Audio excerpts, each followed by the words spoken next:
अनोखा ससुराल। तीज के त्योहार पे तुलसी जी की दोनों बहुओं के मायके से तीज का सामान भर भर के उनके भाइयों द्वारा पहुंचा दिया गया था।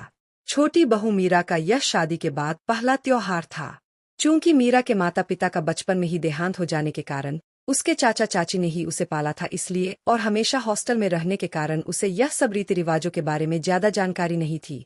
पढ़ने में होशियार मीरा को कॉलेज के तुरंत बाद जॉब मिल गई। आकाश और वो दोनों एक ही कंपनी में थे, जहां दोनों ने एक दूसरे को पसंद किया और घरवालों ने भी बिना किसी आपत्ति के दोनों की शादी करवा दी।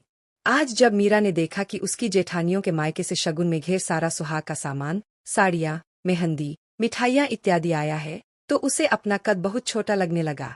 मायके के नाम पर उसके चाचा चाची का घर तो था, परंतु उन्होंने मीरा के पिता के पैसों से बचपन में ही हॉस्टल में एडमिशन करवाकर अपनी जिम्मेदारी निभा ली थी और अब शादी करवाकर उसकी इतिश्री कर ली थी।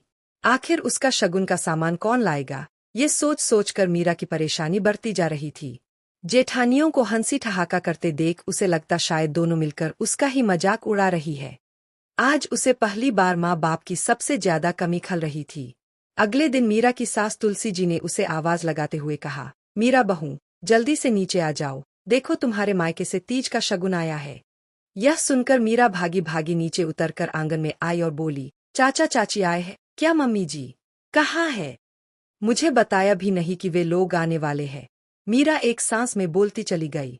उसे तो विश्वास ही नहीं हो रहा था कि उसके चाचा चाची भी कभी आ सकते हैं। तभी तुलसी जी बोली, अरे नहीं, तुम्हारे चाचा चाची नहीं आए बल्कि भाई और भाभियां सब कुछ लेकर आए हैं। मीरा चौंक कर बोली, पर मम्मी जी मेरे तो कोई भाई नहीं है। फिर ड्राइंग रूम में जाकर देखो, वो लोग तुम्हारा ही इंतजार कर रहे हैं।